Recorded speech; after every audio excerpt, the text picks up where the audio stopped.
Olá para você que acompanha o canal de Piracicaba, assista agora a entrevista com o pré-candidato às eleições 2024 em Piracicaba.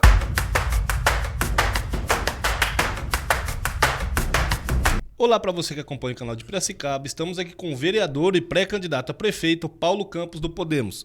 Paulo, seja bem-vindo ao canal de Piracicaba, vamos ter até 1 hora para conversar sobre 10 temas, tá? Como a gente fez com todos os pré-candidatos, então uma média de 5 a 6 minutos por cada tema, mas fica à vontade para administrar o seu tempo. Então, o primeiro tema que a gente vai tratar, nosso tempo começa a correr agora, é saneamento. Queria que você falasse suas percepções e o que você planeja para a cidade aí no seu futuro plano de governo. Bem-vindo novamente. Obrigado, Airan. Obrigado, Luiz, a Duda e o Rafa pelo convite, pela oportunidade de estarmos aqui e podermos debater um pouco de assuntos que envolvem a nossa cidade, a nossa população. Então é uma rica oportunidade que nós temos de debatermos ideias. E serei propositivo, então acho que é importante que nós sigamos essa linha no sentido de que não haja ofensa e que não haja, sobretudo, agressões. E o nosso perfil, nossa conduta realmente vai ser essa, de manter realmente o respeito, a urbanidade aos demais pré-candidatos. Então, nós seremos propositivos. Com relação a saneamento, é isso? Isso. Primeira pergunta, eu devo dizer que, uma vez eleito prefeito, hoje na condição de pré-candidato a prefeito, estamos na pré-campanha, de modo que nós temos o nosso plano estratégico de governo que o primeiro passo a ser dado é rescindir o contrato com a empresa Mirante. Esse é o primeiro passo, porque eu sou totalmente contra a privatização do SEMAI, do esgoto, e parte do SEMAI, infelizmente, foi privatizado por ocasião dessa parceria público-privada com a então Águas do Mirante e hoje Mirante. Então eu já concluo a minha fala aqui que sou totalmente contra isso e uma vez eleito prefeito devo estudar juridicamente a possibilidade de rescindir esse contrato, tendo em vista que é um contrato por 30 anos. Portanto, foi aprovado, salvo engano, em 2011, 2012, e nós temos ainda 18, 17 anos pela frente com um contrato que vem causando um malefício muito grande à população. Porque se fala muito, Airan, que Piracicaba nós temos 100% de esgoto tratado. Isso é conversa. Isso não retrata a realidade.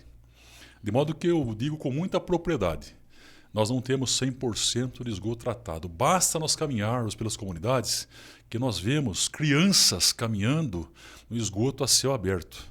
Então nós não temos. Podemos dizer o seguinte, como ouço muita gente dizer, temos 100% daquilo que é coletado. Daquilo que é coletado é uma coisa, tratado 100% é outra.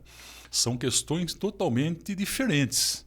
Não podemos confundi-las e, sobretudo, confundir a população também com relação a esse engodo, que isso é um engodo realmente, isso aí é para enganar a população. De modo que eu acho que a rescisão desse contrato com certeza fará com que nós consigamos trazer novamente o esgoto para a autarquia e aí, lógico, quem vai tocar isso aí vai ser funcionário público de carreira, que são pessoas vocacionadas, são pessoas que de fato prestaram concurso e conhecem sobretudo como fazer funcionar o SEMAI, o esgoto. Então acho que esse modelo não tem dado bons resultados, de modo que eu sou totalmente contra isso aí. E já ouvi muitos pré-candidatos dizer o seguinte, mas uma vez eleito eu vou mudar isso aí. Então coloque no papel, como nós colocamos. Nós colocamos no nosso programa de governo que uma vez eleito essa decisão será tomada imediatamente, porque eu não posso concordar com isso, que da forma que está indo também, com essa crise hídrica no SEMAI aí, querido, com certeza, com absoluta certeza, tão logo também vai ventilar-se a possibilidade até mesmo de privatizar o SEMAI. O que é um crime, porque nós temos hoje mais de 500 funcionários públicos que trabalham no SEMAI e hoje, graças a Deus, que houve um avanço significativo em todos os aspectos, que hoje nós temos a tecnologia, a máquina, mas eu vejo que outrora, lá atrás, coisa de 20, 25, 30 anos atrás, o pessoal usava chibanca. Então, assim, trabalhavam muito realmente. E nós temos que respeitá-los e, sobretudo, trabalharmos a possibilidade de fazermos um plano de carreira a esses homens e mulheres que ali trabalham, que realmente fazem com que não falte a água. E está faltando porque não houve em todos esses anos planejamento na cidade. Faltou-se investimento. E hoje o que é produzido de água na cidade, 54% são perdas físicas, só aquela aparente não, subterrâneo. Então nenhum prefeito, infelizmente, quer investir embaixo da terra, porque isso aí não dá visibilidade. De modo que o nosso compromisso com a população para acabarmos definitivamente com essa constante falta d'água, e não é só as regiões periféricas, como tínhamos no passado, reclamações lá no Novo Horizonte, Cobaiate, Secap, Santa Terezinha, Boa Esperança. Não mais. Hoje, regiões privilegiadas da cidade, como Nova Piracicaba, Jardim Elite, Bairro Alto, também sofrem e padecem com essa constante falta d'água. Então, para isso é necessário que faça todo um planejamento, que se faça um planejamento. E lógico que nós temos pessoas capacitadas, pessoas que de fato têm o conhecimento técnico e vai conseguir equalizar essa situação, se Deus quiser. Olha, de Samar, por enquanto, não tenho que falar nada, né? Porque, para mim, por enquanto, não tem que falar nada, né? Para mim, tá bom do jeito que tá. Bom, tá bem, graças a Deus. Falta água. Tá bem para nós aqui. Tá bom. Certo, Paulo. Nosso segundo tema é meio ambiente. Então, eu queria que você falasse um pouco das suas percepções. O que você pensa para essa área aí que está em pauta nessa corrida da pré-campanha aí? O meio ambiente, acho que hoje é o assunto que está em voga, sobretudo com relação ao que está acontecendo lá no Rio Grande do Sul, porque o povo vem sofrendo de modo demasiado, inúmeras mortes, e fica aqui as minhas condolências, os meus mais sinceros sentimentos a todas as famílias que perderam seus entes queridos. E lógico que com isso, o desmatamento, isso aí faz com que toda essa situação aí não chegue só como chegou no Rio Grande do Sul, mas também que afete outros estados da federação. Então eu vou dizer o seguinte, que nós temos que investir no nosso rio de Piracicaba, que sobretudo é um rio que não é do estado, ele é um rio federal, portanto ele está apto a receber recursos, sobretudo do governo federal. E aí lógico que eu vou fazer aqui menção ao saudoso João Herman Neto, que faleceu já há muito tempo, mas que foi prefeito nessa cidade de 77 a 82. E ele, muito jovem à época, com 30 anos de idade, ele disse o seguinte: olha, se nós não captarmos água do rio Corumbataí, num lapso temporal aí de 10 anos vai faltar água nas torneiras dos piracicabanos. E aí muita gente diz: você é louco, isso não vai acontecer nunca. O rio de Piracicaba é suficiente para atender a demanda do piracicabano. Não é. Infelizmente não é, e o João acertou. Tanto é verdade que nós captamos hoje 95% de água do rio Corumbataí. Então o João, que viveu além do seu tempo, à frente do seu tempo, um homem extremamente inteligente, vocacionado, e foi um homem que lutou muito para que não faltasse água na torneira do cidadão. Lógico que ele acertou naquele momento. Aí eu pergunto, o porquê que hoje é captado 95% de água do rio Corumbataí? O senhor sabe dizer? Não sei. Porque é um rio menos poluído. De modo que nós temos que investir no nosso rio de Piracicaba. E lógico, tivemos uma conversa recente também com o bispo Dom Devair, que o nosso objetivo está no nosso plano de governo também. Eles fazem aqui todo ano, e é tradicional na cidade, é muito bacana o trabalho que eles fazem, a Igreja Católica, com relação à Festa do Divino. Uma festa maravilhosa, que infelizmente não se tem um espaço adequado na orla do rio de Piracicaba. Então veja só, peguemos como exemplo o Caminho da Fé, indo para a Basílica de Aparecida do Norte. Poxa vida, quem conhece aquele espaço lá fala, poxa vida, quem conhece ali fala, olha que avanço que houve em todos os sentidos. E aí, lógico, nós podemos trazer esse modelo para cá também, para que seja feito naquele formato para atender a população aqui da cidade e, não obstante isso, trazer também pessoas de fora para cá, porque somos uma cidade turística, que foi aprovado recentemente o MIT, que é município de interesse turístico na Assembleia Legislativa, que é uma lei hoje que a cidade está apta hoje a receber recurso, sobretudo nessa seara. Então, veja só quanta coisa nós podemos fazer. E com relação também, ainda ao meio ambiente, é muito importante ressaltar que no nosso governo, temos no nosso planejamento também, colocarmos no mínimo 120 academias ao ar livre.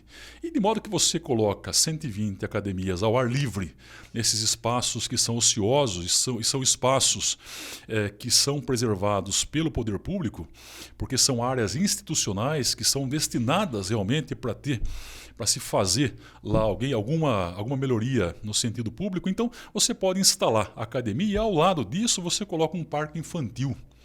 além de todo o planejamento que você faz também, para colocar ali a pista de caminhada para idoso, para a criançada brincar. Então, isso é muito importante que nós avancemos com relação a isso, porque também não se teve essa visão no passado e nós temos muitas demandas dessa natureza, de modo que isso também está no nosso plano de governo e nós vamos efetivá-las. Vamos ver, querido. Olha, tá uma porcaria, né?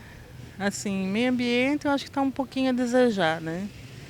Sobrou o meio ambiente, as nossas praças, olha a condição que tá isso, morador de rua, brigaiada de morador de rua. Eu acho que devia haver, né, o prefeito devia ver mais essas coisas, cuidar melhor das nossas praças, né? Nas nossas ruas também, que tá uma porcaria. Tem rua que você passa só buraco, entendeu? Os rios também, cuidar um pouquinho melhor do nosso rio também. Que você passa ali no Rio Piracicaba, ali é um mau cheiro daqueles. Tá certo que o tempo tá seco, né? Mas tá deixando muito a desejar. Tá bem cuidada, sabe? Aqui tá bem florescida, sabe? Porque agora vem o frio, caiu, vai caindo as folhas, né? Mas depois, tá bem bonita as árvores, viu? Tá bem bonita. Certo, Paulo. Então, nosso terceiro tema, saúde. A gente sabe que é responsável aí por grande parte do orçamento da cidade, né? De pouco mais de 3 bilhões, orçamento total. Então, eu queria que você falasse como você vê a saúde e o que você faria de diferente, por favor. Pois bem, com relação à saúde, eu acho que é muito importante que nós avancemos também nessa pauta, que é uma pauta muito importante, e o maior gargalo que nós vivemos hoje na cidade é a saúde. Sobretudo nesse momento que estamos vivendo aqui, que é uma crise, vou dizer, sem precedentes aqui com relação a dengue, que está pegando muita gente aí, querido.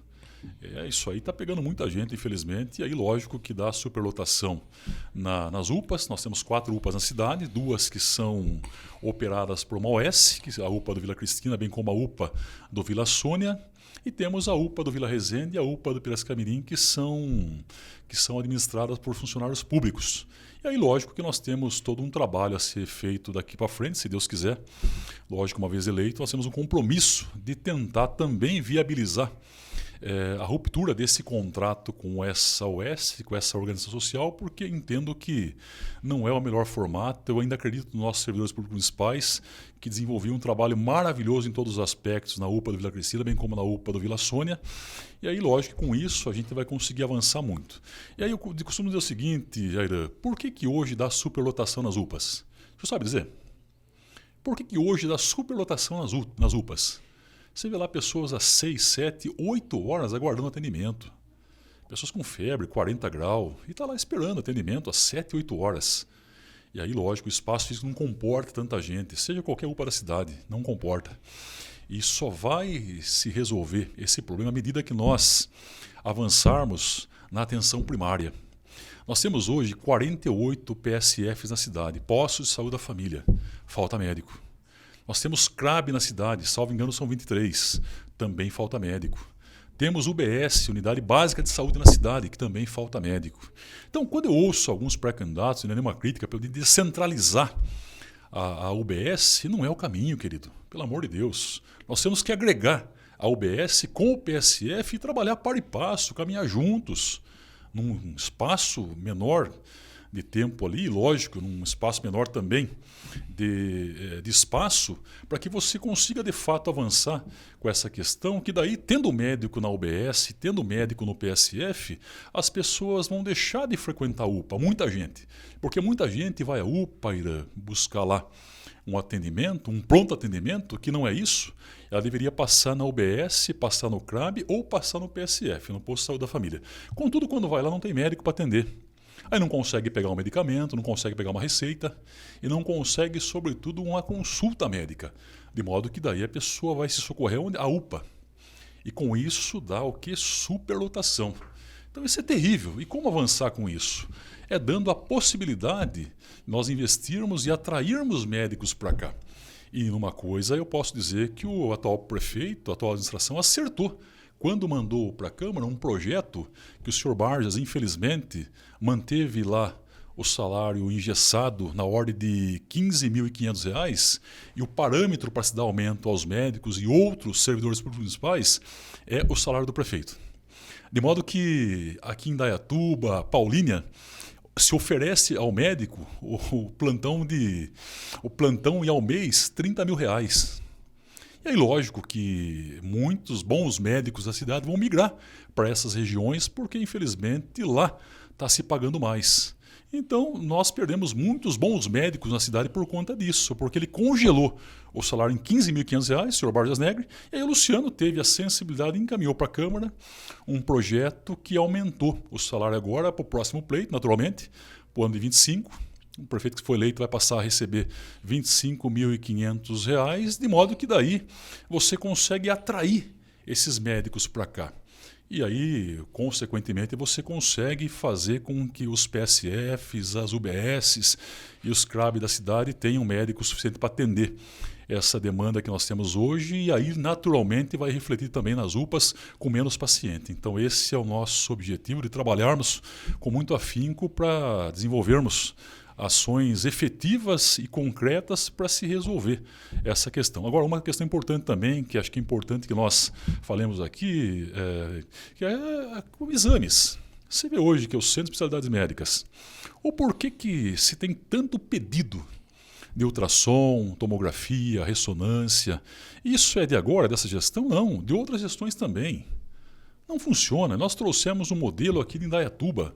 Fomos lá e conhecemos. A pessoa com o celular na mão consegue agendar uma tomografia, uma ressonância, um ultrassom, um exame de vista, uma catarata.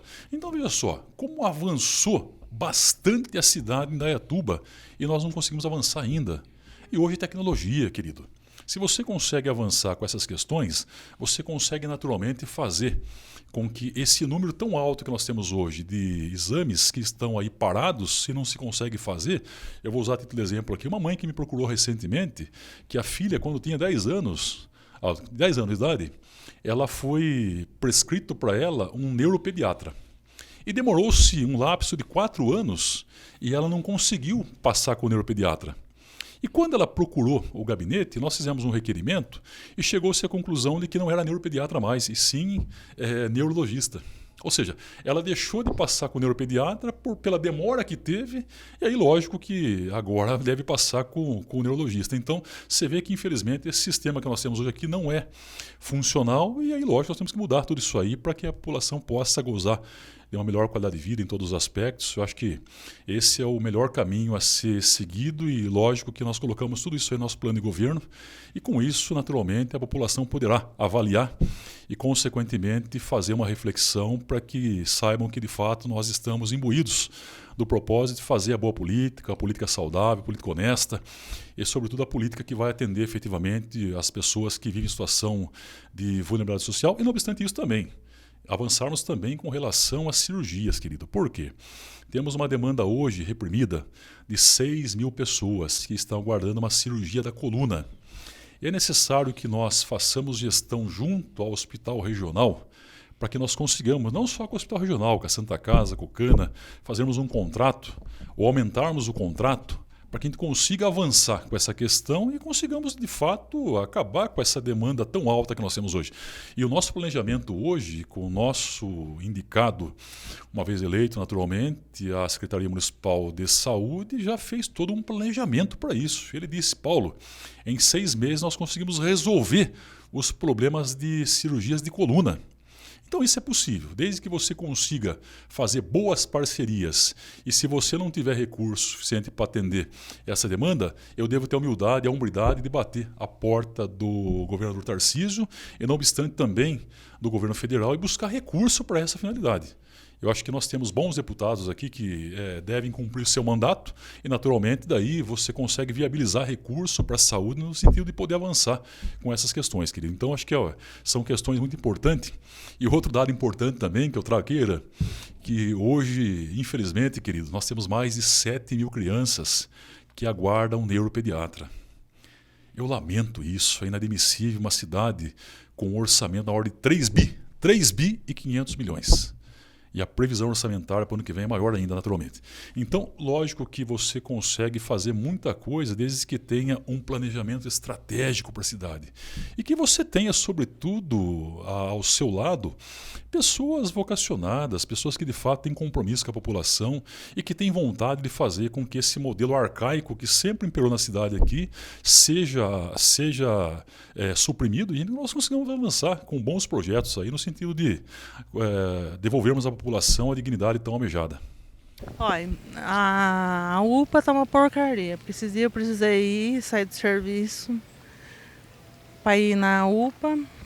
Cheguei lá 10 e pouquinho. Fui atendida quase 5 horas da tarde. Médico demora para chamar. Tanto é que tiveram que chamar até a polícia. Pocinho também, tá uma porcaria. Você marca consulta para 2, 3 meses, não tem médico. Entendeu? É isso daí. Certo, Paulo. A gente vai para outro tema também que aí consome, no bom sentido, boa fatia do orçamento, que é a educação. A gente sabe que Piracicaba, a educação municipal é educação infantil. Então eu queria que você desse suas percepções e o que você planeja aí para esse setor tão importante para a sociedade. Bom, pois bem, com relação à educação, eu acho que devo ter aqui a honestidade de reconhecer que se o Luciano, o atual prefeito, acertou, ele acertou muito na educação. Digo isso porque nós temos hoje 37 mil crianças que estão devidamente uniformizadas na cidade. E isso é fruto da atual administração, do Bruno, que está à frente da pasta Educação, que é um moço extremamente trabalhador, vocacionado, e que tem também o desejo de fazer com que a educação seja o modelo ideal, não só aqui na nossa cidade, como também em toda a região metropolitana hoje, sendo como modelo, porque eu ouço dizer que Indaiatuba está trabalhando o nosso modelo aqui de gestão na educação. Eu ouço dizer. E lá o pré-candidato a prefeito do nosso partido Podemos, ele falou, Paulo, vocês têm lá um programa de governo com relação à educação maravilhoso. Então ele uniformizou 37 mil crianças. Não obstante isso, equipou as escolas com computadores, laptops. O termo é esse, Cristiano? Laptops? Laptops. Então isso avançou bastante e conseguiu também reformar 126 escolas, salvo engano, todas elas estão devidamente reformadas, o que não se fez em outras gestões. Então eu devo ter a humildade de reconhecer que com relação à educação avançou bastante. Agora, nosso plano de governo, nós conhecemos, eu e o Cristiano, nós estivemos na cidade de Tietê e o prefeito à época, nosso partido à época estava no PSD, um jovem prefeito de 30 anos disse assim, Paulo, poxa vida, aqui nós implementamos o sistema SESI. Eu sou demandado toda semana, querido, na Câmara, por pai e mãe que quer colocar seu filho no SESI. De hora que não consegue, porque o SESI ele possui uma característica muito importante. O que é essa característica? Ele só consegue atender filhos de industriários, de quem trabalha na indústria. De modo que, à medida que você consegue fazer um convênio com o Estado que eu digo, com o SESI, com o FIES, com a Confederação Nacional das Indústrias, você consegue trazer e implementar o sistema SESI aqui na cidade para atender também as nossas 37 mil crianças. E aí, lógico, com uniforme, com material didático. Então vai avançar bastante, porque que pai e que mãe que não quer o seu filho matriculado numa escola com o sistema SESI funcionando? Eu estive semana passada no SESI aqui do Industrial com uma mãe acompanhando, falei, senhor diretor, a possibilidade de atender essa mãe com uma vaga, ela falou, infelizmente eu não consigo. Eu falei, e se nós implementarmos o sistema SESI aqui? Ele falou, Paulo, não muda nada. Passa a ser 100% o nosso padrão aqui de educação, de modo que a criança não sai só alfabetizada para o ensino médio, sai também preparada para o mercado de trabalho. Então é importante que nós reconheçamos isso e está no nosso plano de governo. Então isso vai avançar bastante na cidade também, se Deus quiser. É uma proposta que nós temos, que estamos trabalhando já há muitos anos, e nós levamos a outros pré-candidatos e que já tiveram a chance de governar a cidade e que falaram o seguinte, não, o sistema tradicional é bom. Se fosse bom, que nós não teríamos criança hoje que está no 7º, 8º ano, Cristiano, que não sabe ler e escrever. E a culpa dos professores? Não é. Não é. Infelizmente não é. Não devo culpá-los, em hipótese alguma. É culpa do sistema que está aí, que lógico que daí o senhor fala o seguinte, Paulo, mas isso aí é uma questão de ordem federal, foge da nossa alçada, da nossa capacidade aqui, querido. Você fala assim, que essa aprovação automática, é muito ruim isso aí, querido, infelizmente. Temos que trabalhar com os nossos deputados para derrubar esse sistema e, naturalmente, fazer com que a criança que não está indo bem, ela vai repetir de ano sim, como nós repetimos no passado. E tínhamos que voltar para a primeira série, segunda série, não é isso? Então, esse modelo é um modelo também arcaico que, infelizmente, está fazendo com que nossas crianças não consigam absorver o conhecimento necessário no sentido de fazer, de estarem aptos a cursar o ensino médio, naturalmente uma faculdade. É lógico que no passado, se o senhor pegar aí há 40 anos atrás, 40, 50 anos atrás, só se ia para a escola privada aquele que o pai e a mãe, ele até tinha condições naturalmente de pagar uma escola privada. Mas a escola privada era muito pior do que a pública. Sabe disso, senhor? Era muito pior. Então, assim, para resgatar isso aí, querido, eu acho que o sistema SESI é um formato que nós temos aqui, que estamos trabalhando essa possibilidade. E isso aí é um compromisso que nós assumimos. E detalhe muito importante, a cidade de Tietê gastava-se a ordem de 3 milhões e 500 mil ao ano no sistema tradicional. De modo que quando implementou o sistema SESI, houve uma redução significativa para 2 milhões e 400. Então, além de melhorar a qualidade da educação, ele conseguiu reduzir também, naturalmente, a economia da cidade com relação à educação. Então, avançou bastante. Então, nós temos esse programa de governo. E aí, lógico, que uma coisa também com relação à educação, nós somos demandados todo dia, querido. Isso aí cansa. Cansa porque você vê que não tem resolutividade. Não tem resolutividade. Mãe e pai que buscam uma vaga na creche. Eu acabei de falar com uma mãe aqui que falou: Paulo, poxa vida, graças a consegui período parcial para meu filho no Novo Horizonte. Mas veja só, o período parcial, ele é interessante? Talvez sim, para a mãe e para o pai que não trabalha. Mas a mãe e o pai que trabalha, querido, aí nós temos que ter aqui a convicção e temos que ter a responsabilidade, sobretudo, de que o período integral é o formato ideal para atender o pai e a mãe que trabalha. O pai e a mãe trabalhador, que necessita realmente que seu filho fique o dia todo na escola. E para isso, nós fizemos um levantamento. Se nós fazermos hoje, numa gestão de 4 anos, 14, 15 creches em áreas específicas das cidades que estão hoje com esse déficit de falta de vagas, nós conseguimos reduzir significativamente, se não zerar, esse número que nós temos hoje de pessoas, de crianças hoje que estão fora da sala de aula, da creche, e também que estão em vaga parcial, querido, que isso aí é terrível em todos os aspectos. Então, para que nós avancemos com isso, nós temos que fazer um planejamento, já fizemos, e temos orçamento para isso, para que nós façamos 14, 15 creches aí em áreas específicas para atender essa demanda, e se não for suficiente, fazer uma parceria público-privada com Bolsa Creche, que funcionou muito no passado, e o senhor Vargas Negra entendeu em 2017 encerrar o Bolsa Creche, trazendo um prejuízo muito grande à mãe, o pai e trabalhador. E aí, lógico que ele tentou depois trazer de novo esse formato e não foi possível porque o Tribunal de Contas do Estado me parece que foi um pouco rígido com relação a isso e ele não conseguiu mais trazer esse modelo de gestão, querido. Então, no nosso governo, nós vamos, se Deus quiser, zerar o número de crianças hoje que estão parcial passarão a ser integral.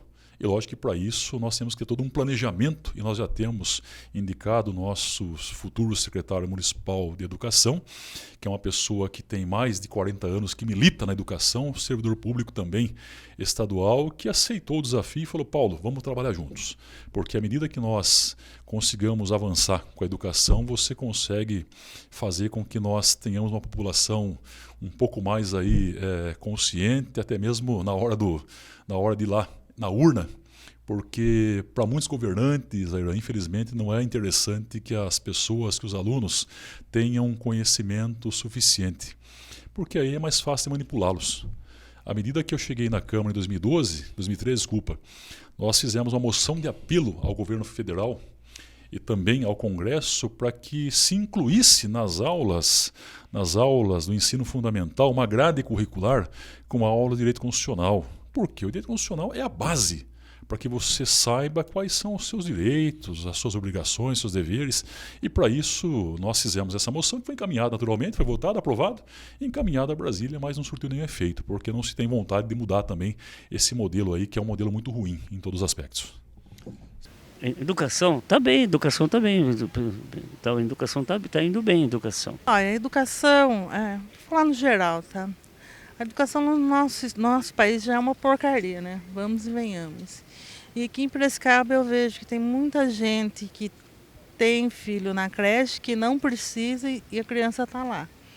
A pessoa nem trabalha e a criança fica o dia inteiro na creche. A pessoa que trabalha e precisa, eles não dão vaga para a criança da creche, entendeu? Tenho minha filha também lá que ela está precisando trabalhar e não consegue creche integral para a menina dela, entendeu? Então eu acho que, né, eles deveriam analisar melhor as pessoas, né? Que ver quem realmente precisa. Certo, Paulo, chegamos quase à metade do nosso tempo, mas já chegamos à metade dos nossos temas e nosso quinto assunto é cultura.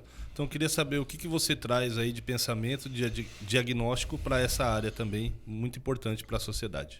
Com relação à cultura, eu acho que é muito importante que nós temos algumas cidades vizinhas aqui, a exemplo, o Rio das Pedras. É até ruim comparar Piracicaba com o Rio das Pedras, mas eu vou fazer essa comparação porque o prefeito lá, o Marcos Buzeta, é muito meu amigo, tive a oportunidade de trabalhar com ele de 2009 a 2012, um homem que tem uma visão administrativa fora do comum.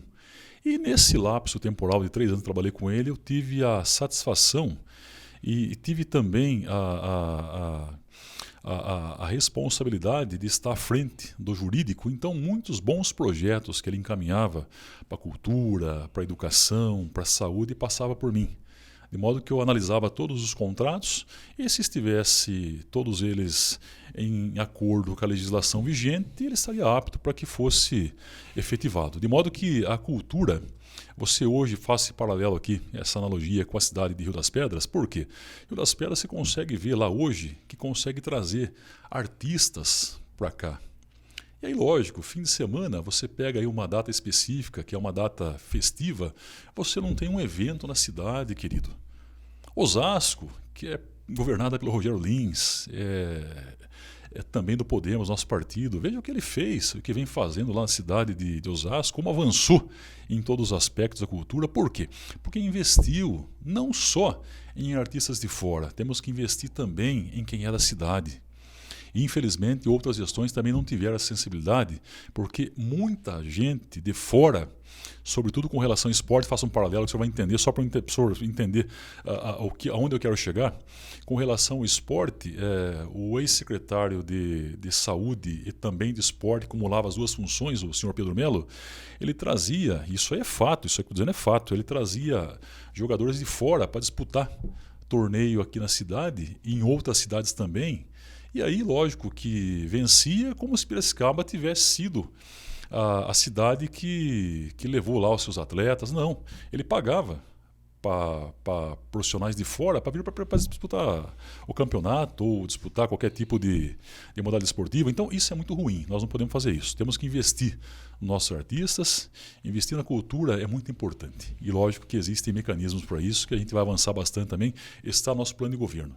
E temos um plano de governo consolidado, que com certeza vai avançar bastante em todos os aspectos, porque temos uma pessoa também que já nomeamos como futuro secretário da Cultura, que é uma pessoa que devo só preservar por hora o nome, que ele pediu reservas por enquanto, porque tem uma empresa aí e tem medo de retaliação, de perseguição, de modo que nós preservamos nesse momento, mas que fez para nós o nosso plano de governo com relação à cultura.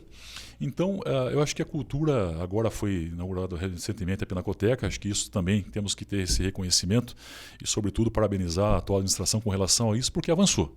Avançou a Pinacoteca, é um local muito apropriado para atender a população e, lógico, não só a população local, como também turistas. Então são situações na cidade, querido, que infelizmente você vê que não avança. Não avança porque não tem pessoas comprometidas, pessoas que de fato têm conhecimento técnico, científico para fazer acontecer. E à medida que você consegue colocar uma pessoa que tenha todo esse rol de conhecimento e que consiga, de fato, fazer com que a nossa cidade avance com relação à cultura, e a cultura é uma pasta minúscula, é uma pasta que não requer tanto recurso assim, querido. E aí, se faltar, naturalmente, você vai buscar recurso em São Paulo, com o Tarcísio, que é um homem extremamente sensível e tem enviado recursos aos municípios, e não obstante isso, você buscar recurso também em Brasília. Bata a porta lá do governo federal. Nós não temos que ter essa vaidade e, sobretudo, querido, mas essa ideologia partidária que existe hoje. É PT, é PSDB, é Podemos, é PL, não temos que ter isso. A nossa maior preocupação é o cidadão que necessita, sim, de bons projetos com relação à cultura, e aí a cultura é muito importante que ela caminhe com a educação. E para isso está nosso plano de governo, que toda criança que está matriculada hoje no ensino fundamental terá também peças teatrais, terá também todo o apoio caminhando par e passo a Secretaria Municipal de Educação com a cultura. E lógico, isso não se vê. Em Osasco avançou muito isso aí, muito mesmo. E também em Rio das Pedras, de modo que são modelos que nós trouxemos de fora para cá e vamos implementá-los. Uma vez implementando, lógico que quem ganha com isso é aquela criança que às vezes não tem, querido, a possibilidade de, ao final de semana, ir até um local aí para se divertir, aí fica em casa, tempo ocioso. E tem um detalhe que a mente vazia é a oficina, tudo que eu vou dizer aqui, mente vazia é a oficina do diabo, não é isso?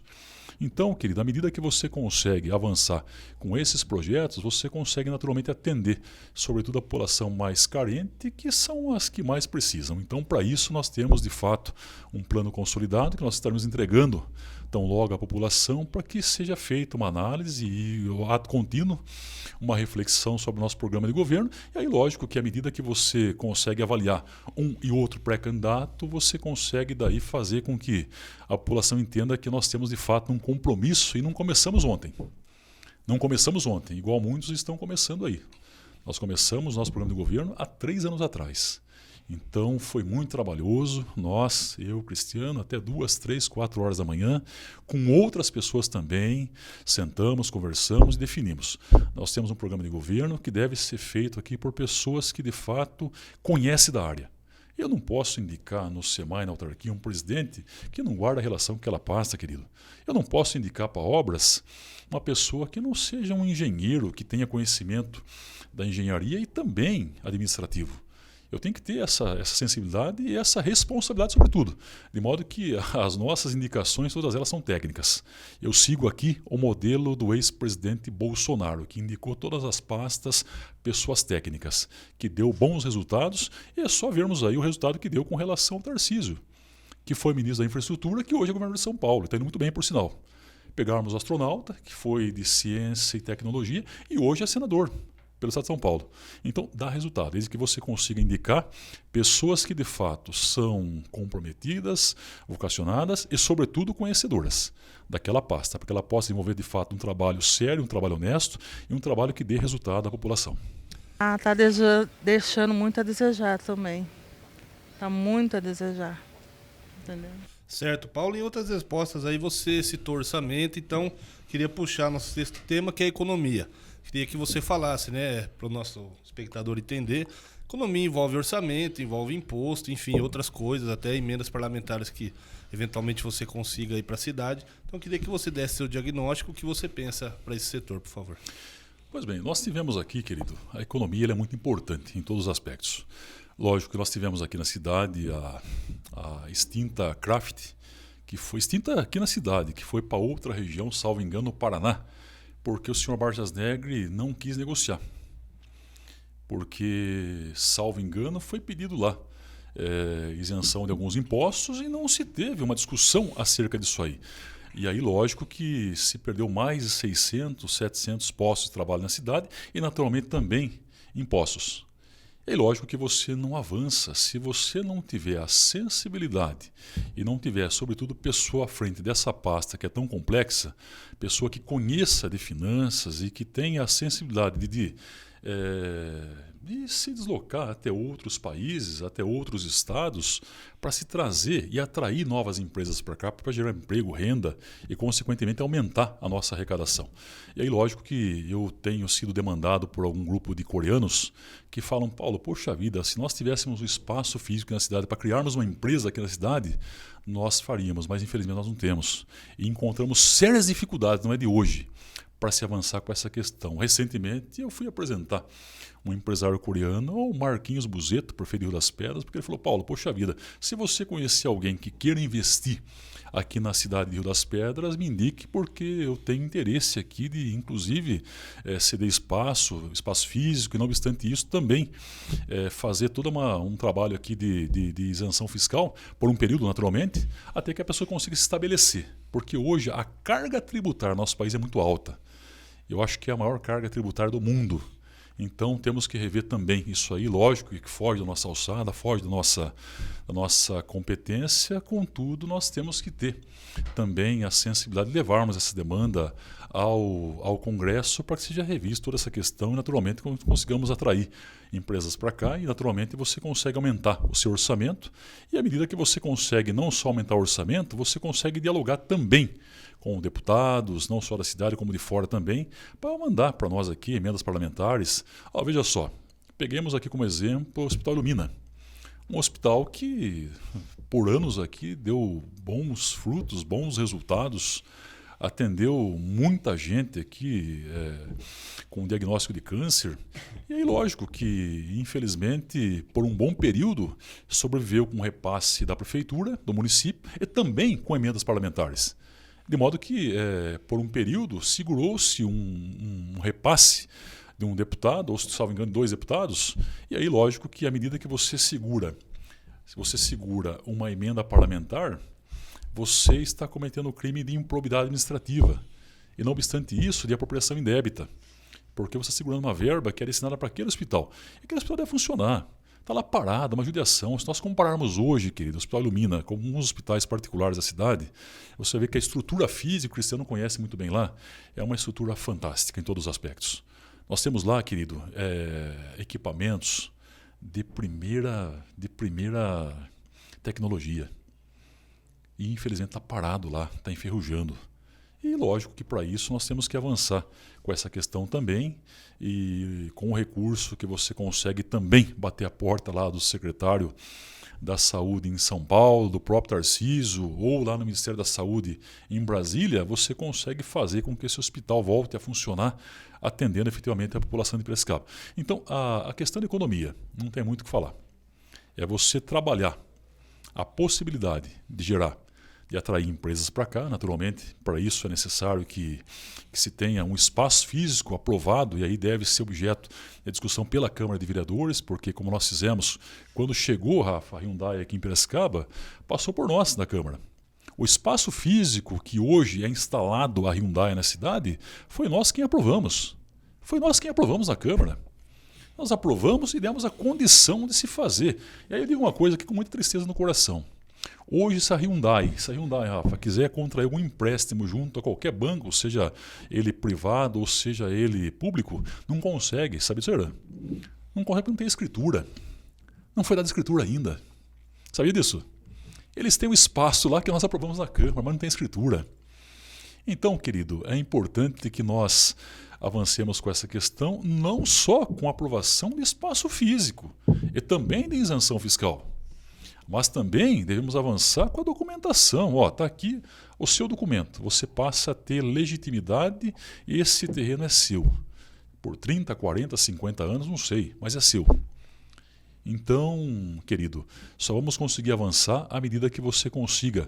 E lógico que nós temos um espaço físico na cidade a perder de vista, temos espaços físicos a perder de vista na cidade que podemos fazer, como foi feito a própria Hyundai e outras empresas na cidade, e aí lógico que você consegue atrair novas empresas para cá e você consegue fazer com que isso gere emprego, renda e aumente a nossa arrecadação e lógico que com isso você consegue avançar em outras questões, porque à medida que você arrecada bem, você passa a ter naturalmente maiores recursos aí para se investir na educação, no social, e aí desencadeia uma série de fatores aí que você consegue avançar em outras pastas que são importantes também, querido. Eu não sei falar para você, mas eu acho que está razoável, viu? Razoável. Eu acho que eles deviam investir mais, assim, né? Abrir mais vagas de emprego, cuidar um pouco melhor da nossa cidade também, né? Certo, Paulo. O nosso próximo tema é segurança. A gente sabe que a responsabilidade do município é pela Guarda Civil, mas também temos a atuação da Polícia Civil, da Polícia Militar, enfim. Então, eu queria saber as suas percepções e o que poderia ser feito na área da segurança aqui na nossa cidade, Paulo. Eu acho que a nossa Guarda Civil Municipal ela desenvolve um papel fundamental. E desde quando cheguei na Câmara em 2013, e eu volto a dizer aqui, eu ocupei a tribuna ontem, o senhor assistiu, falou que assistiu, eu não volto mais à Câmara, querido. Meu ciclo termina agora dia 31 de dezembro desse ano, E eu sou totalmente favorável à alternância no poder. Eu acho até, Rafa, que deveria ser feito um estudo a nível de Brasília, de Congresso, para limitar para o Legislativo também 2 mandatos. Eleição e reeleição. Porque eu sou totalmente favorável à alternância no poder. E aí digo isso, guardando relação aqui com a sua pergunta, querido, que ela é muito importante e muito precisa, que à medida que você está no mandato, você passa a ter uma certa superioridade, vamos assim dizer, àqueles que não estão no mandato. Porque você está ali cobrando o secretário, a população está vendo, você está cobrando a saúde, a educação, o social, infraestrutura, habitação. E naturalmente que à medida que você passa a cobrar, querido, naturalmente que você ganha visibilidade com isso. E lógico que a população vai te avaliar de uma outra forma. Olha, já passou pelo mandato, desenvolveu um bom trabalho e aí vai passar pelo crivo da urna novamente. E aí, lógico que depende de cada eleitor depositar aquilo que pensa, se é pela recondução ou não dos trabalhos, mas a sua pergunta foi com relação à Segurança pública. A segurança pública. A nossa Guarda Civil Municipal, que há 15 dias atrás completou-se 121 anos de existência na cidade. Ela está hoje com um estatuto parado, que quando nós discutimos lá atrás, coisa de 7, 8 meses atrás, até um pouco mais, numa audiência pública na Câmara, discutimos a possibilidade de se criar o GT. O que é o GT? Um grupo de trabalho, para se discutir efetivamente o Estatuto da Guarda. E lógico que para isso nós fizemos algumas indicações, a Câmara fez, a Prefeitura fez e também a Guarda fez a sua indicação. Criou-se esse grupo de trabalho que naturalmente conseguiu se fazer o estatuto, produziu-se o estatuto e ficou pronto. E aí lógico que atendeu a contento às necessidades dos nossos guardas civis municipais. E aí lógico que com isso o Luciano entendeu por bem contratar uma empresa chamada FIP, que fez alguns apontamentos. E, infelizmente, não preservou nem 15% daquilo que o grupo de trabalho produziu. E aí, à medida que não se preservou nem 15%, criando inclusive uma terceira classe para a nossa Guarda Civil Municipal, criou-se um prejuízo muito grande aos nossos guardas civis, que são pessoas que, na sua atribuição precípua, é o quê? Cuidar do patrimônio público. Mas eles fazem muito além, Airan. Rafa, vão muito além disso aí, querido. Muito além. Eles hoje combatem a criminalidade com muita veemência. Isso é fato. Quantos guardas civis já foram alvejados aqui por tiros, combatendo a criminalidade, associações criminosas, e aí, lógico, ganham para isso? Não ganham para isso. Ou seja, excedem aquilo que lhe é atribuído e não ganham para isso. E aí, lógico que para resolvermos isso ou atenuar esse sofrimento que os nossos guardas civis municipais padecem no dia a dia, é o Estatuto da Guarda. E aí, quando chegou para nós na Câmara, ele chegou o Estatuto em formato de projeto de lei, que passou pela principal comissão da Casa, que é a Comissão de Legislação, Justiça e Redação, e recebeu parecer favorável. O que é isso? Quando recebe parecer favorável, está apto para ir para outras comissões. Quando chegou para nós de Finanças, que é composta por mim, pelo André Bandeira e pelo Rota, nós dissemos o seguinte: façamos então um requerimento ao prefeito para que ele responda algumas indagações e, ato contínuo, a gente vai tomar a decisão ou deliberar acerca dessa matéria de uma outra forma. E aí, com isso, nós exaramos parecer contrário. Então, está parado hoje em Finanças porque não avançou. Nós entendemos que esse formato não atende os nossos guardas civis municipais. E com isso, naturalmente, ele não vai avançar porque está parado lá. Lógico que o presidente tem a prerrogativa de pautar, mesmo com o parecer contrário de Finanças, tem essa prerrogativa. Contudo, ele também disse, e aí devo acreditar no que ele falou, que assumiu um compromisso com os nossos guardas civis municipais de não pautar nesse formato, porque é um formato muito ruim, e aí devo dizer aqui, querido, que existe hoje uma deficiência de mais de 100 guardas civis. Estão hoje laborando com um efetivo de 360, 340, 350 guardas civis. Eles não conseguem repor esse efetivo. Por quê? Porque não se pode, enquanto não aprovar, Rafa, o novo Estatuto da Guarda, não se consegue abrir concurso público. Olha que terrível. Está engessado, está parado.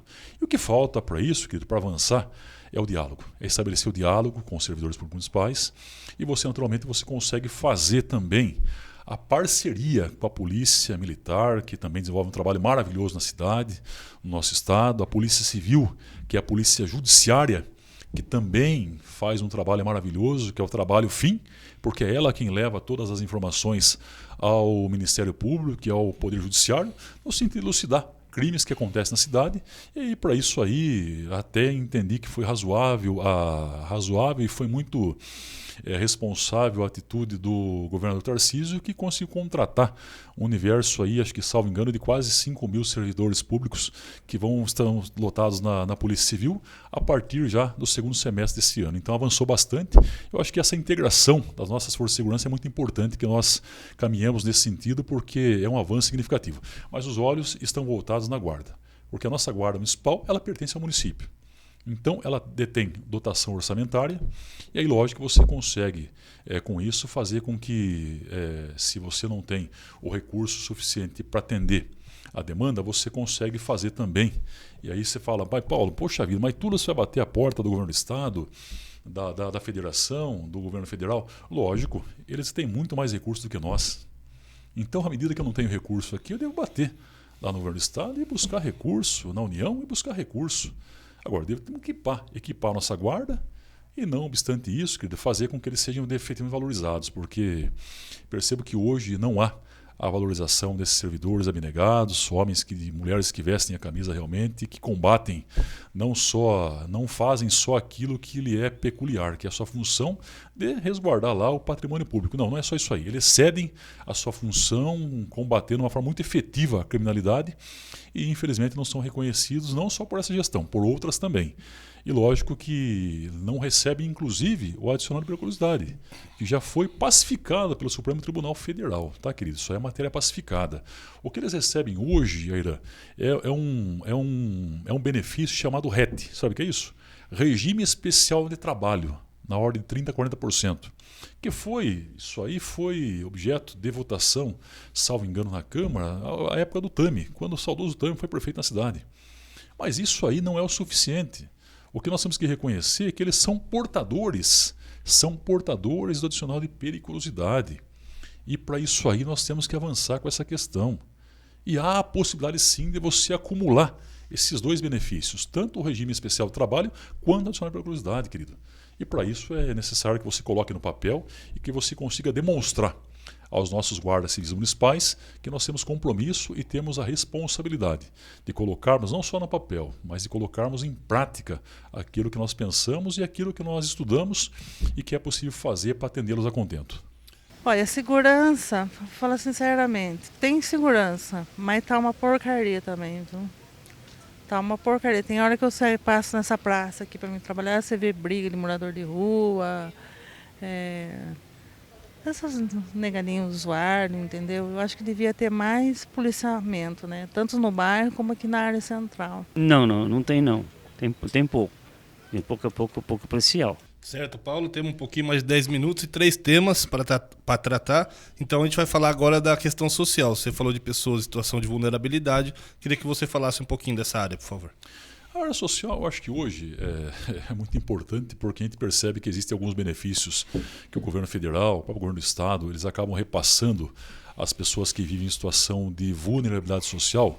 Contudo, querido, eu vejo também que na cidade aqui há anos não se tem um planejamento com relação a isso. Aí o senhor fala, mas como resolver isso aí? É questão de pensar. Quando Deus nos criou, Ele criou essa cabeça aqui para que nós pensemos, não é isso? E lógico que daí, se você não pensar e você não tiver pessoas ao seu lado, em volta de você, que esteja de fato comprometida em fazer com que as regiões hoje que padecem, as pessoas que padecem hoje com falta de moradia, que guarda também relação com o social. Por quê? À medida que eu não tenho um plano habitacional na cidade, querido, as pessoas vão invadir propriedade alheia.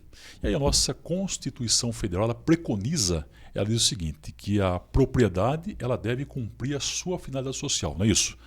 A Constituição Federal preconiza que a propriedade ela deve cumprir a sua finalidade social. Isso aí quem está dizendo é a Constituição Federal promulgada em 88. De modo que, à medida que a pessoa não tem uma moradia, ela vai invadir um vazio público ou um vazio privado.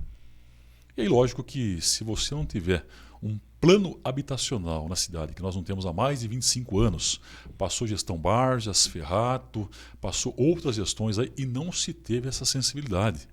As pessoas vão invadir realmente, ocupar, e à medida que você consegue encontrar vazios urbanos, áreas institucionais da cidade, que são áreas destinadas para a criação de parque infantil, de hospital e sobretudo de moradia própria, você consegue avançar bastante. Nós temos hoje um déficit habitacional de 10 mil famílias que estão aguardando uma casa própria na cidade. Isso aí é um número que não é correto. Ele não é correto. Por que não é correto? Porque muita gente acaba dando na INDAP para fazer a regularização documental. E à medida que não se faz a regularização documental, ela não é contabilizada. Então eu vou dizer hoje, ousar dizer aqui, que nós temos mais de 15 mil pessoas que guardam uma casa própria. E aí tá, qual foi o último empreendimento que foi feito na cidade que atendeu a contento a população de Piracicaba? Santa Fé 1, Santa Fé 2 e Santa Fé 3 e Santa Ana, que é um pedacinho lá, uma extensão do Santa Fé 2, e lógico que atendeu ali cerca de 2.000 e poucas famílias, mas não atendeu os 100%. E vai resolver 100%? Não vai. Mas você consegue avançar bastante quando você consegue também criar um plano habitacional na cidade. E para isso é necessário que se dialogue com o governo federal. Existe lá o PAC, Programa de Aceleração do Crescimento, que tem enviado recursos não só para obras de pavimentação e outras obras aí, mas também para moradias próprias. E lógico que você consegue avançar com essas questões e você consegue atenuar esse sofrimento. É a mesma coisa nós pegarmos aqui o Cantagalo, a Portelinha, que são duas regiões que foram urbanizadas pelo senhor Barjas, que se o senhor andar lá hoje é uma judiação, querido. Se o senhor for na Portelinha hoje, que o Barjas fala que urbanizou, Cristiano, ele não urbanizou. Não urbanizou, querido. Ele maquiou, mas não urbanizou. Porque ali as crianças trafegam e adultos também, ali, viu, com esgoto, saneamento básico ali, correndo ao céu aberto. Então dizer que foi feito todo um trabalho de urbanização não foi feito. Maquiou-se aquela região, mas não deu dignidade àquela população. Então no social nós temos que avançar bastante, bastante mesmo. E para isso é necessário que se haja planejamento. Plano estratégico do governo para a cidade, para atender a contento essa população. E lógico que existem outras questões a serem estudadas também, que está no nosso programa de governo, que talvez o tempo não seja suficiente para falar hoje, mas eu me coloco à disposição aqui para uma outra vinda aqui, se for necessário, para darmos continuidade, para até mesmo para eu concluir aqui todas as perguntas, querido. A gente pede desculpa, Paulo, realmente são bastantes temas aí. Então, parte para o penúltimo rapidamente, mobilidade urbana, transporte público, enfim, pode falar aí sobre esse tema, por favor. Mobilidade urbana, eu acho que está aí um contrato emergencial que está vigorando há muito tempo. Infelizmente não se avançou, mas agora parece que recentemente saiu de fato a empresa ganhadora, salvo engano é Rápido Sumaré, que vai passar a operar a partir do segundo semestre desse ano, que me parece que vai ter Wi-Fi, vai ter aí ar-condicionado, então vai atender a contento a população que já paga um valor de passagem muito alto. Então, assim, no nosso programa de governo, querido, com relação à mobilidade urbana, nós colocamos no papel que adotaremos aquilo que o Ricardo Nunes, prefeito de São Paulo, fez, da capital fez. O quê? O passe livre aos sábados e aos domingos. Por quê, querido? O pai hoje que trabalha a semana toda, a mãe que trabalha a semana toda e ganha aí seus R$1.500, R$2.000 por mês, ele não consegue pegar seus filhos aos finais de semana para ir no zoológico, para ir na Rua do Porto ou para ir em qualquer outro local aí de divertir, um shopping da vida. Não consegue por quê? Não consegue porque não tem o passe, o dinheiro do passe para pagar a passagem e naturalmente se deslocar. Então nós implantaremos aqui na cidade, querido, o passe livre aos sábados e aos domingos. E vamos dar a possibilidade também de reduzir o valor da passagem, lógico, num estudo aí com empresas e também com o nosso secretário, que tão logo estará sendo já definido, já conversando com algumas pessoas, mas não definiu ainda.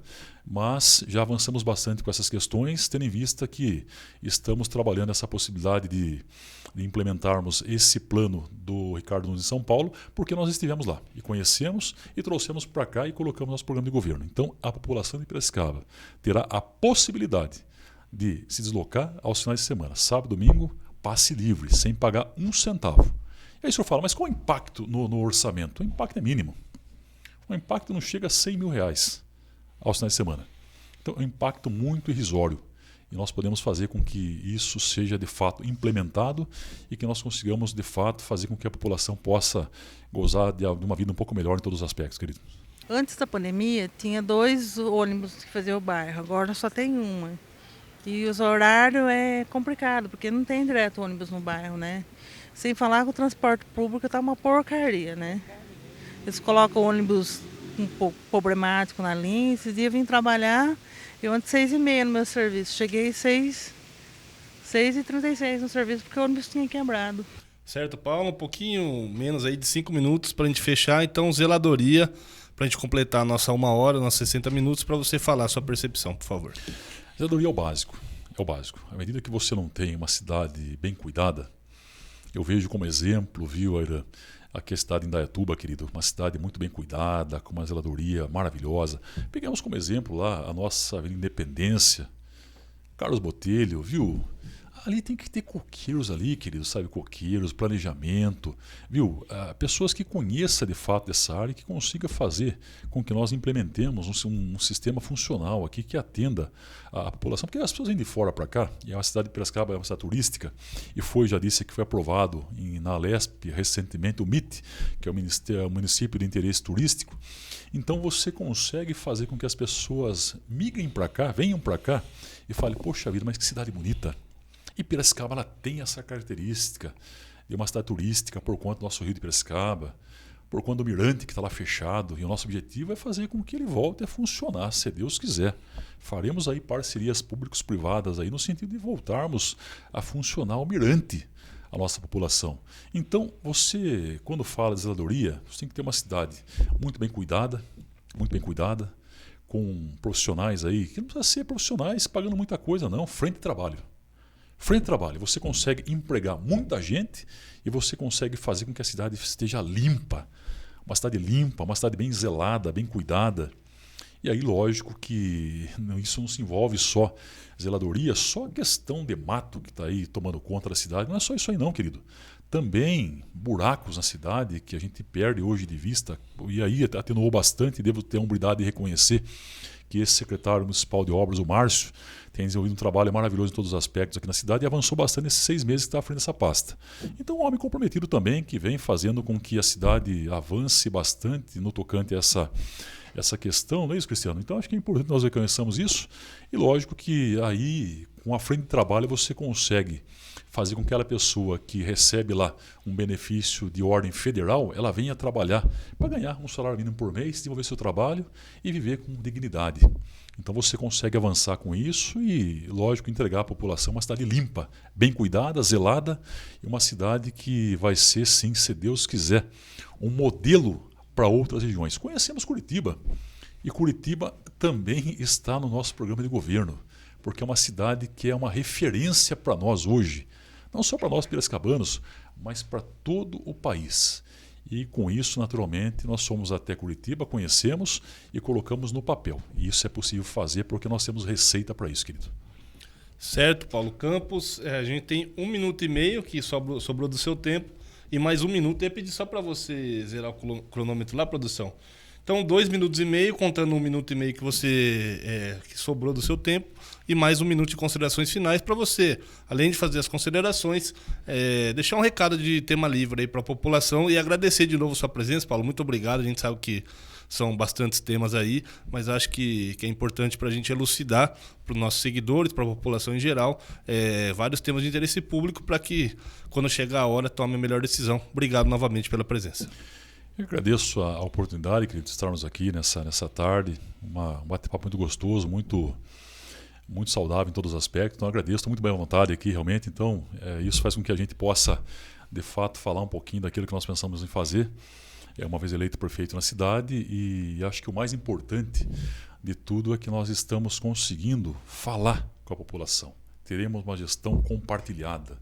Não é decisão unilateral do Paulo, do Airã, da Michele, do Cristiano, não é da Duda, não. São questões que nós sentamos, conversamos com os servidores públicos municipais, conversamos com a sociedade civil, conversamos com a população e aí, lógico, O sábio Salomão falou que na multidão de conselho há sabedoria. Então, quando você consegue fazer uma gestão compartilhada, você consegue atrair muitos bons projetos e boas ideias, sugestões da população e coloca no papel.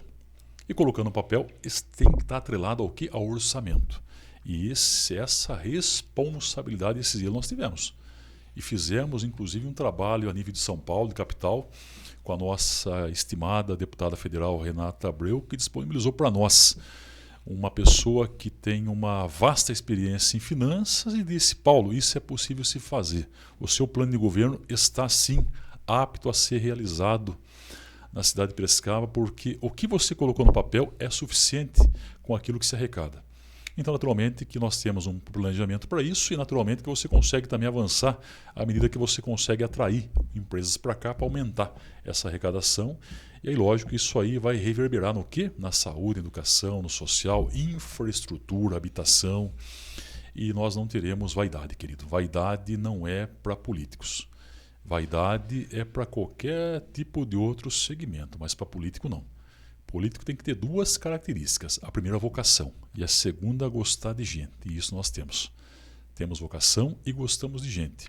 Então, quando eu falo, querido, que não quero mais voltar à Câmara de Vereadores, estou no terceiro mandato, que eu sou totalmente favorável à alternância no poder. Eu acho que agora temos um desafio muito grande pela frente. Viemos numa eleição de deputado federal com quase 30 mil votos, a votação concentrada aqui em Piracicaba, graças a Deus, grande parte dos votos foram em Piracicaba. Então, nós entendemos que agora nós devemos partir para esse projeto do Executivo e temos condições hoje, reunidos com o nosso secretariado, de fazermos um governo a contento e atendermos a população de uma forma satisfatória e, naturalmente, fazer com que a população possa entender que, de fato, aqui é ficha limpa e, sobretudo, tem respeito com o dinheiro público e não será desviado nenhum centavo, porque o dinheiro é público e deve ser investido na saúde, na educação, no social, em habitação, na infraestrutura, em meio ambiente e por aí vai. Certo. Esse foi o vereador e pré-candidato à Prefeitura de Piracicaba, Paulo Campos, do Podemos. Acompanhe nossos próximos vídeos.